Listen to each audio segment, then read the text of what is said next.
This channel does not promote any violent, harmful, or illegal activities. All content provided by this channel is meant for an educational purpose only.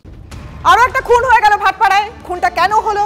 উঠে আসছে একের পর এক খুনের তালিকা। এই খুনের রহস্যভেদ করতে হলে পৌঁছে যেতে হবে আমাদের 4 বছর আগের নভেম্বর মাসে।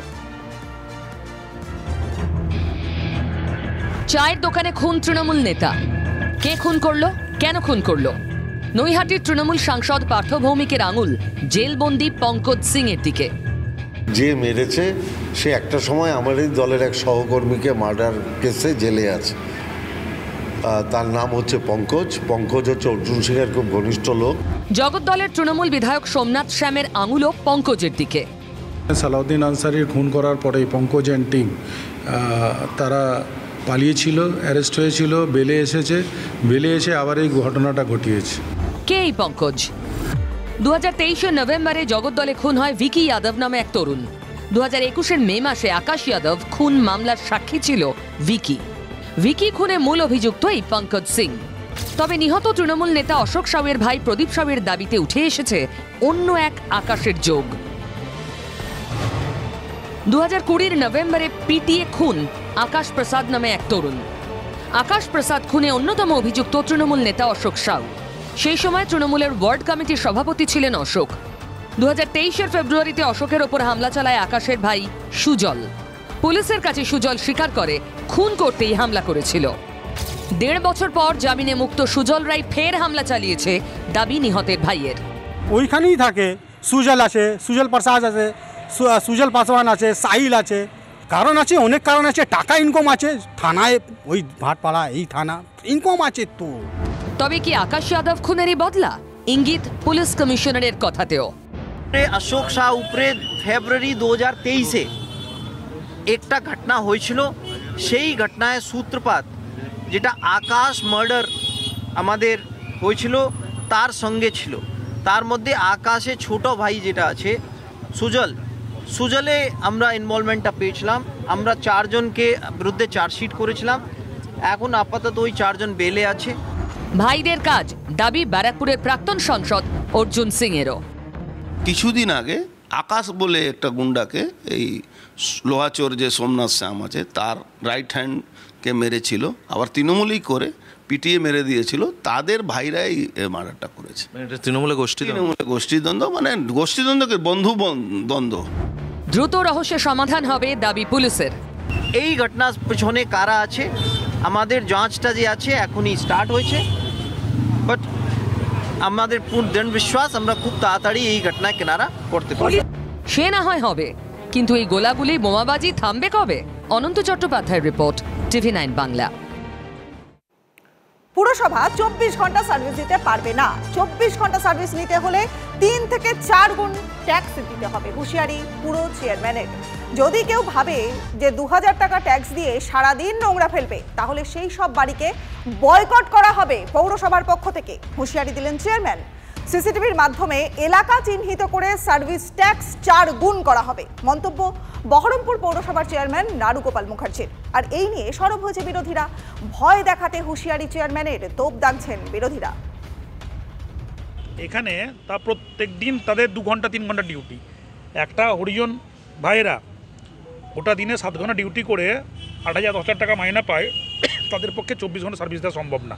তাহলে এই যদি মানসিকতা থাকে, তাহলে প্রপার্টি ট্যাক্সের জায়গাটা মিউনিসিপ্যালিটিকে আরও আপনাদের ঘাট দিয়েই উঠবে। আপনাদেরকে বাড়াতে হবে, 3 ডবল 4 ডবল করতে হবে এই পরিষেবা, যদি আপনারা এই অ্যাওয়ারনেসের মধ্যে না আসেন।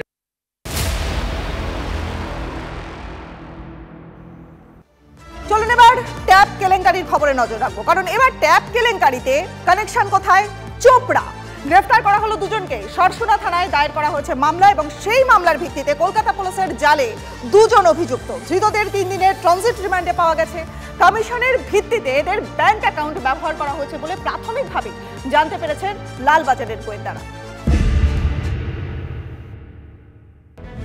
চা বাগানে ঘর বানিয়ে চলছিল জালিয়াতি কারবার।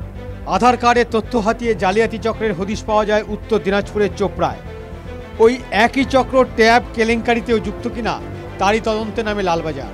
কলকাতার কসবা, যাদবপুর এবং সরসুনার 54 স্কুল পড়ুয়া ট্যাবের টাকার গড়মিলের অভিযোগ ওঠে। 3 স্কুল কর্তৃপক্ষ থানায় অভিযোগ দায়ের করে। অভিযোগ পাওয়ার পর চোপড়ায় পৌঁছে যায় তদন্তকারী দল। চোপড়া ও ইসলামপুর থেকে মঙ্গলবার 3 এবং বুধবার 2 মোট 5 জনকে গ্রেপ্তার করে পুলিশ।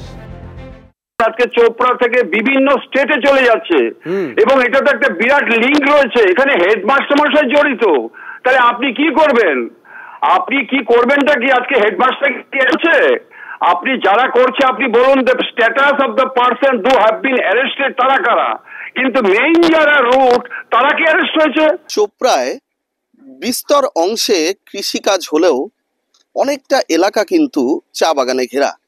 প্রাকৃতিক সৌন্দর্য থাকলেও এই আলোর মধ্যেও কিন্তু অন্ধকার লুকিয়ে রয়েছে। চা বাগানে ঘেরা এই এলাকায় ভেতরে থেকে সাইবার জালিয়াতরা তাদের কারবার চালিয়ে যাচ্ছিলেন। চা বাগান হোক কি যেখানে হোক, এখন ইন্টারনেট তো সব জায়গায় ছড়িয়ে পড়েছে।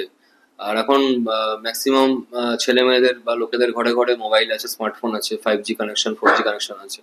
এমনও হয় যে অনেক জায়গাতে আপনার সাইবার ক্যাফেও থাকে, তাতে স্মার্টফোন সবারই হাতে। তো আপনারা একটু দেখবেন যাতে ওরা কোনো এমন কোনো ওয়েবসাইট বা এমন কোনো পোর্টালে নিজেরা ঢুকে না যায় বা সেটা অ্যাক্সেস না করে, যাতে করে এরকম কোনো সাইবার ক্রাইমের মানে কবলে ওরা যাতে না পড়ে, সেটা লক্ষ্য রাখতে হবে। শুধু চোপড়াই নয়, মালদার বৈষ্ণবনগর, আসানসোল থেকে ট্যাব কেলেঙ্কারির ধরপাকড় হচ্ছে। কিন্তু কেনই এলাকাগুলোতে এত বাড়বাড়ন্ত? একটু পরখ করে দেখলেই বোঝা যাবে। ভিন রাজ্য ও সংলগ্ন দেশের মধ্যে এই এলাকাগুলির দূরত্ব অনেকটাই কম। চোপড়া থেকে বাংলাদেশের দূরত্ব 65 কিলোমিটার, চোপড়া থেকে বিহারের দূরত্ব 26 কিলোমিটার, চোপড়া থেকে নেপালের মেচিনগরের দূরত্ব 60 কিলোমিটার, আসানসোল থেকে ঝাড়খণ্ডের জামতারা দূরত্ব মাত্র 40.6 কিলোমিটার। জামতারা হলো সেই জায়গা যেখানকার গ্যাং গোটা দেশের কাছে ত্রাস। সাইবার ক্রাইম কিন্তু মাথা ব্যথা কারণ হয়ে উঠছে জামতারা গ্যাং। এই জামতারা গ্যাংয়ের প্রসঙ্গ ট্যাব কেলেঙ্কারিতে কিন্তু মন্ত্রী ব্রাত্য বসুর গলাতে উঠে এসছে। জামতারা এই যে জায়গাটি যেটা বারবার করে দেশের ত্রাস, এই সাইবার দুর্নীতির দেশের ত্রাস, এই জামতারা কিন্তু আসানসোল থেকে মাত্র 40.6 কিলোমিটার দূরত্ব। অন্যদিকে মালদার বৈষ্ণবনগর থেকে ঝাড়খণ্ডের সাহিবগঞ্জ 68 কিলোমিটার দূরে। বৈষ্ণবনগর থেকে বাংলাদেশের দূরত্ব।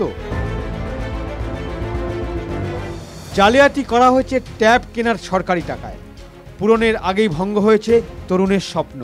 গায়েব হয়েছে ট্যাব কেনার জন্য দেওয়া কোটি কোটি টাকা। এখনো পর্যন্ত রাজ্যের 7টি জেলা থেকে ট্যাবের টাকা জালিয়াতির অভিযোগ এসেছে। তদন্তকারীদের দাবি, অভিযুক্তরা প্রথমে বেআইনিভাবে সরকারি পোর্টালের ইউজার আইডি এবং পাসওয়ার্ড ব্যবহার করে লগ ইন করে। তারপর তারা উপভোক্তাদের অর্থাৎ পড়ুয়াদের ব্যাংক অ্যাকাউন্ট নম্বর বদলে দেয়, যার জেরে যে অ্যাকাউন্টে টাকা ঢোকার কথা সেই অ্যাকাউন্টে না ঢুকে টাকা চলে যায় বদল হয়ে যাওয়া অ্যাকাউন্টে। এই জালিয়াতির সঙ্গে দুষ্কৃতী গ্যাংয়ে যোগ পাচ্ছে তদন্তকারীরা। চোপড়া, আসানসোল, বৈষ্ণবনগর, এই টাকা, এইখান থেকে যে ট্যাবের টাকা গায়েব হয়ে যাচ্ছে, এই টাকাগুলো সাইফন করে এই করিডোরগুলোর মাধ্যমে এই নেপাল, বাংলাদেশ বা প্রতিবেশী রাজ্য বিহার, ঝাড়খণ্ডে পৌঁছে যাচ্ছে না। তো তদন্তকারীরা কিন্তু ইতিমধ্যে কিন্তু এই বিষয়ে তদন্ত শুরু করেছে যে ভিন রাজ্যে, ভিন দেশে এই ট্যাবের টাকা পাচার হয়ে যাচ্ছে না। তো রূপক ঘোষ এবং রক্তিম ঘোষের রিপোর্ট, TV9 বাংলা।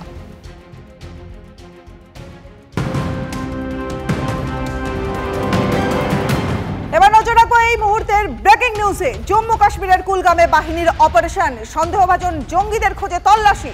আগাম খবর পেয়ে কুলগামে অভিযান বাহিনীর।